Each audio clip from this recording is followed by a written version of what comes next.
Hey guys, Ed from Paranormal Inc. Ohio here, back at it again with another podcast episode. Tonight's podcast episode, we are going to go back to the roots of the paranormal for me. We are going to talk about ghosts, different forms of ghosts, different types of hauntings, and hopefully, if you guys are hearing this and you're having some type of issue with the spirit, that you will know what you're kind of dealing with here. So there is many forms of ghosts, and I'm going to go through some right now to let you guys know that what can be happening and what type of ghost it may be. So yes, I have done plenty of research over the years of doing paranormal research and paranormal investigation, that I have found a lot of interesting things and a lot of things that you guys could see and look up. But I just want to give you guys a little bit more of the types of ghosts and types of hauntings. So the most common of all ghosts spotted is usually of a deceased person, someone you know, a family member, or perhaps even a historical figure. These ghosts can be friendly or not, but often show themselves to others in a variety of ways. They can become visible, they can speak or make noises, touch you, or even emit an odor like perfume or cigar smoke, etc., etc., to let you know that they are there. Experts say that this type of ghost retains its former personality of when they were alive and can feel emotions, and often they are visiting you to confirm and comfort you or let you know something important. So if you happen to see a lost loved one, chances are they are there because they feel you want or need to see them. So we're going to go into ectoplasm or ectomist. Have you ever seen a mist or fog that almost looks like it's swirling? If so, you may be witnessing what paranormal investigators deem as an ectomist or ghostly mist. This vaporous cloud usually appears several feet off the ground and can move swiftly or simply stay still, almost like it's orbiting. These ghostly encounters have been captured on many videos and in photographs, and can be white, gray, or even black. Although they can simply appear this way, linger, then move away quickly. Sometimes ectoplasms appear before becoming a full-bodied apparition. Many people have witnessed them outdoors in graveyards, battlefields, and historical sites. The next thing we're going to talk about, guys, is poltergeists. Perhaps one of the most popular terms most of us have heard when it comes to ghosts. The word poltergeist actually means noisy ghost because it is said to have the ability to move or knock things over, make noise, and manipulate the physical environment. While many of us had heard the term before, a poltergeist is actually one of the rarest forms of hauntings. And to many, the most terrifying loud knocking sounds, lights turning on and off, doors slamming, even fires breaking out mysteriously, have all been attributed to this type of spiritual disturbance. Another frightening aspect of the poltergeist is that the event usually starts out slowly and mildly, then begins to intensify. And while many times poltergeist activity is harmless and ends quickly, they have been known to actually become dangerous. Some experts explain it is as a mass form of energy that a living person is controlling unknowingly.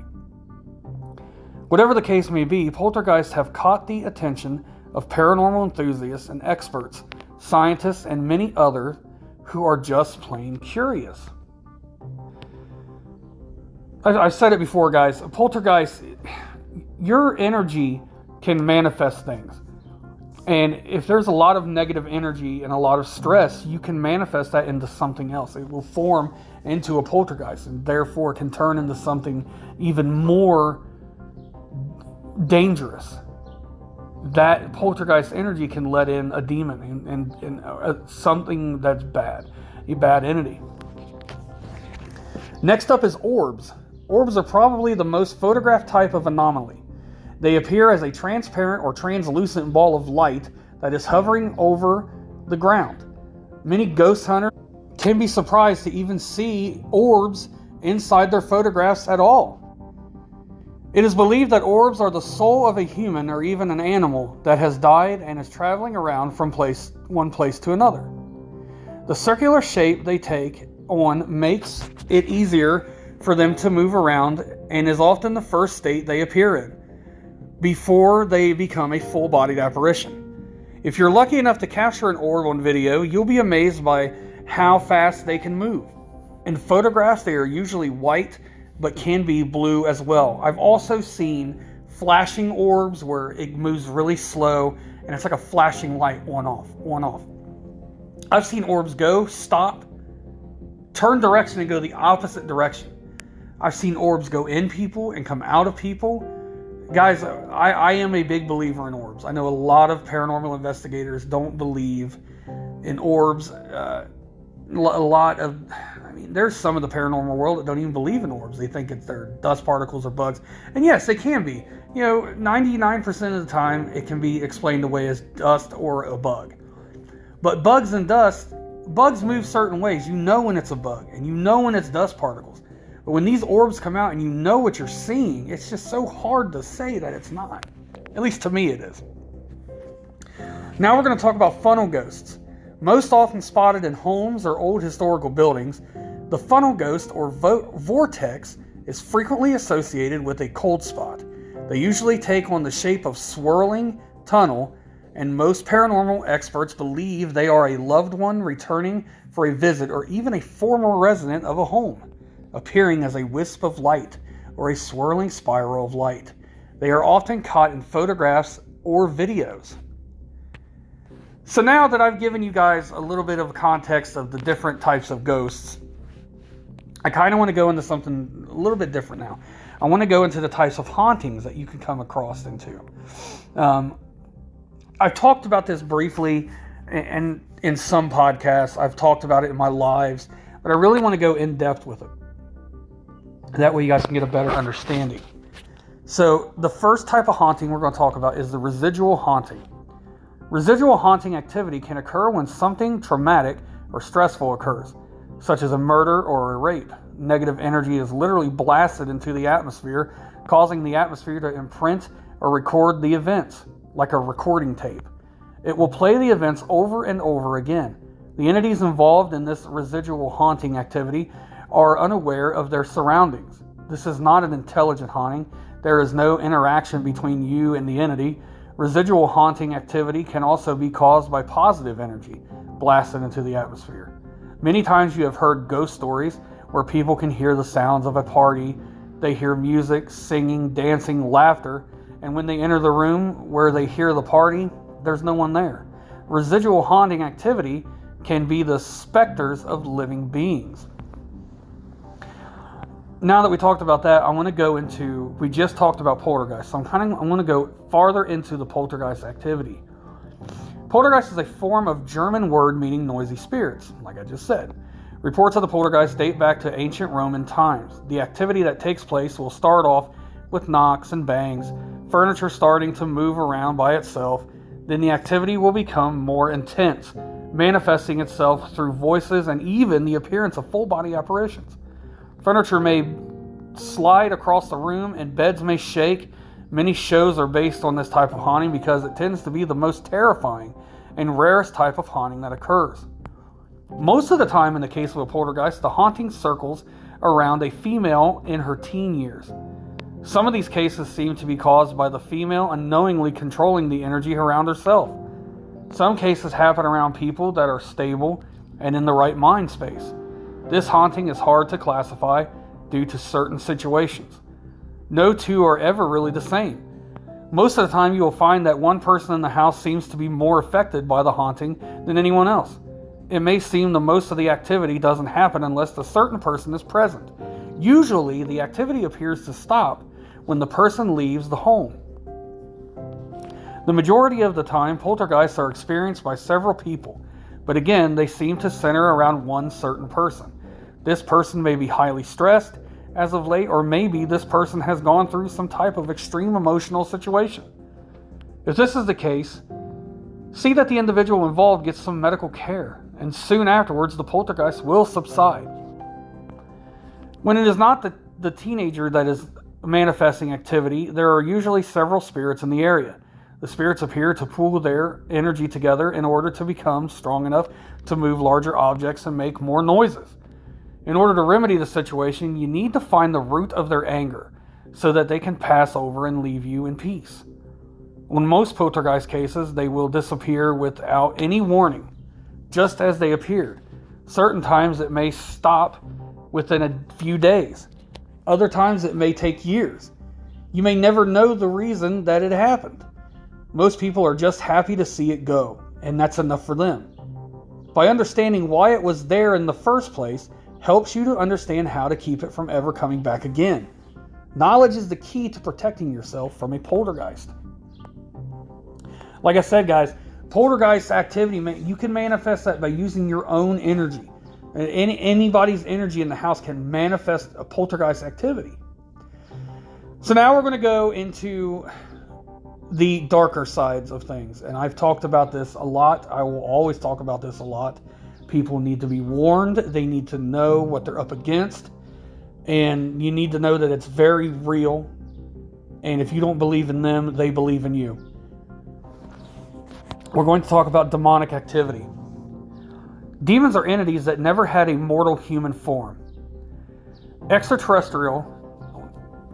Why would people say that? I mean, I read in this one thing that they say it's extraterrestrial. They don't believe that the demons are actual demons, that they're aliens from another place.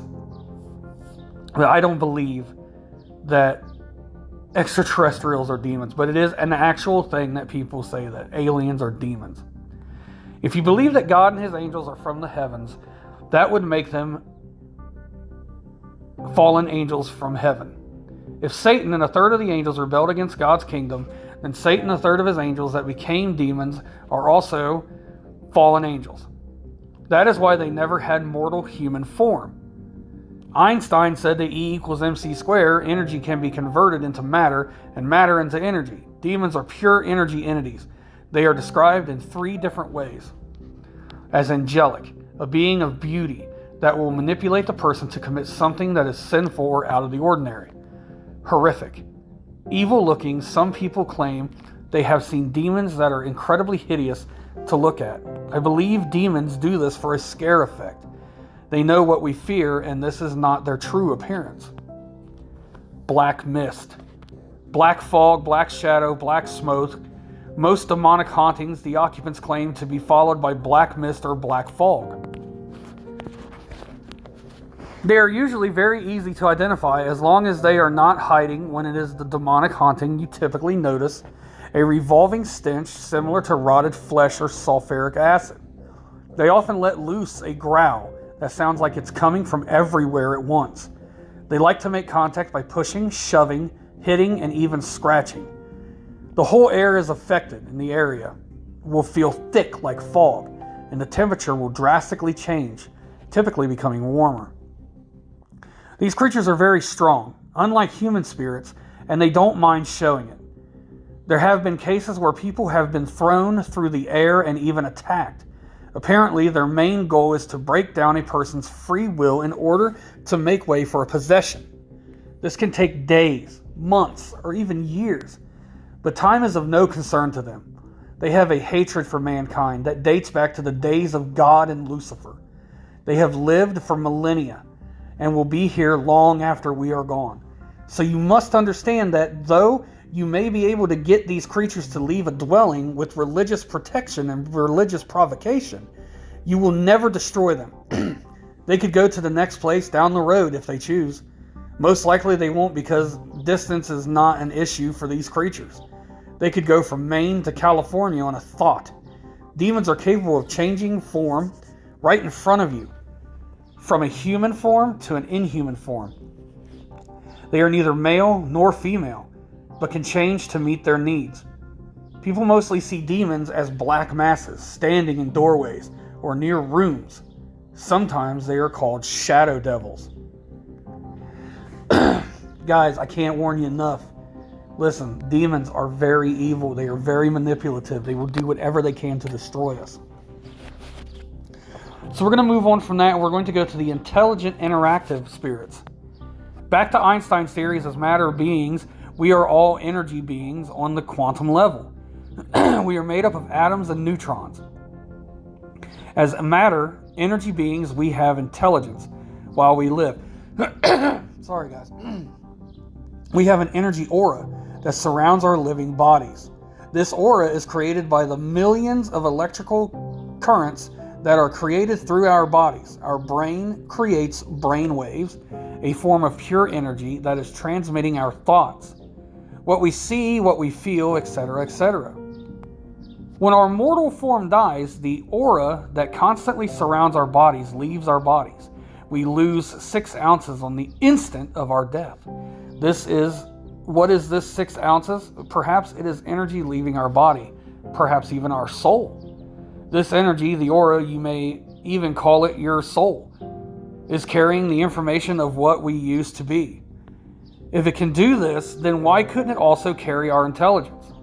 If it can carry our former intelligence of our previous life, then it should be able to interact with us intelligently. When we see this aura, we call it a ghost. If this ghost is able to interact with us, it is aware of us, it can touch us, can communicate with us, then this is an intelligent, interactive haunting. Some reasons the ghost may be tied to the site or people itself. It died as a result of a traumatic event, murder, car accident. It may be here due to unfinished business. The spirit may have died suddenly and not realized he or she is dead. The living loved ones are so emotionally distraught they can't let go, so the spirit can remain attached. The spirit is emotionally connected to their loved ones where the spirit doesn't want to move on. They cannot rest due to an injustice done to them. Something had happened to them and they feel is not right, and they cannot move on until justice is served. Or just a simple fear of the other side or judgment. Because you got to remember, once we die, we go to the other side and we are judged. And we are told whether we go to heaven or hell. So the next ones I want to talk about are shadow people or shadow creatures. This is a type of haunting activity that has no real explanation. They are different from ghosts. They are usually shapeless, dark masses, mostly seen with your peripheral vision. They are known to do things that are different from ghosts. They can move between walls. They have no human features. They wear no clothes except for the Hat Man, the hooded figure shadow creatures. People who encounter them have a feeling of dread. Clairvoyants that encounter shadow people say they do not feel they are human and consider them non-human. Shadow people have no discernible mouth, noses, or facial expressions. Some are seen as child-sized dark humanoids. Some people say they seem to be made up of dark smoke or dark steam. At times, when they move, they appear to be moving on an invisible track from one place to another, such as a toy train or a small-scale railroad track. They have been seen to hop or what appears to be a strange dance. They are known to stare at the floor. 2 common types of shadow people are the Hat Man, that looks like he or she is wearing a 1930s fedora hat and his hooded figure, which looks like the shadow person has a hood over their head. The hood and the hat stand out as clothing, but otherwise they are not wearing any clothing at all. There are also reports of shadow animals, such as shadow in the form of a cat, with no discernible mouth, nose, or eyes. I've seen shadow I've seen shadow people, and especially Waverly Hills Sanitarium, there is an astronomical amount of shadow people there. I mean, you can catch them going back and forth from doorway to doorway. I've caught them on video. I've caught them in photographs. They are very scary. They really are. They're eerie. They really don't do anything, but they will come close to you. And they can cause bad nightmares. They think that these shadow people are a part of the sleep paralysis. They cause it. So you guys, if you see a shadow person, don't take it lightly. There's portal hauntings. Portals aren't really a new concept, as we've seen them in a lot of sci-fi flicks. But in the real world, portal hauntings are considered controversial, as there is little known and the idea is mostly theory or speculation. Portals are thought to be doorways to another world or dimension in which entities travel through. It's speculated that portals are not limited to one location. Region of limited to sacred ground, typically places that experience a wide array of different types of anomalies, such as glowing balls of light, odd creatures, strange shapes, or unexplained mists or fog, are suspected to have a portal in which these energies are traveling back and forth. So guys, I hope that you found this very helpful. It's a good research tool if you're trying to figure out what type of haunting you have or what type of ghost that you are seeing. I really hope you guys enjoyed the episode. I enjoyed it. I loved going back to ghosts and spirits. I've been focusing on cryptids and a lot of demons lately. And it was just nice to talk about some ghosts and some spirits. Granted, I talked about demons in this one, but it's a part of the haunting aspect of everything. So you guys can go to paranormallinkohio.com. There you can check out our main business page. There we have some old ghost hunts and ghost stories, some old lives. You can check out our crystals and all the powers that they hold. You can check out our bracelets, necklaces, pins, pendants, everything jewelry-wise to go with the crystals. There you can check out our sage bundles for all cleansing needs. From there, you can go to Paranormal Inc. Ohio group. That is our group page on Facebook. There we talk about all things paranormal. You guys give me ideas for shows. I do the research. Sometimes I give you shout outs. Sometimes I even have you on the shows. There you can go to Paranormal Inc. Ohio on YouTube and TikTok. There you can find some old ghost hunts and ghost stories. I'm now uploading some podcasts on YouTube now and partial podcasts on TikTok. That way you guys can always come to the main Paranormal Inc. Ohio podcast on all podcast platforms out there, guys. I'm on every single one of them. Every Monday, Tuesday, and Wednesday night, we have a new episode at 10 p.m., a new podcast episode. Every Thursday night, we are live on Facebook, where we have a conversation about the paranormal. Sometimes we have ghost stories on there. Friday night is our Fear Friday live at 10 p.m. on Facebook. Guys, that is our big in-depth discussion about the paranormal, and I do live investigations. I have haunted items that have attachments to them, spirit attachments. Some are bad, some are good, and I have been doing a lot of investigating with them live on Facebook. So guys, I hope again you enjoyed the episode. I love each and every one of you. Thank you so much for coming and checking it out. You guys feel free to, if you're on Spotify, feel free to, leave an answer, leave a comment on there. It's going to ask you how you like the show. Feel free to leave a comment, man. Let me know how it's going. Let me know if I need to change something. So it's always there, guys. And again, thank you oh so very much. And you guys will hear me possibly tomorrow. I may do another podcast episode tomorrow before my live on Facebook. But tomorrow we are live on Facebook at 10 p.m., guys. See you guys. Thank you oh so very much. Bye, guys.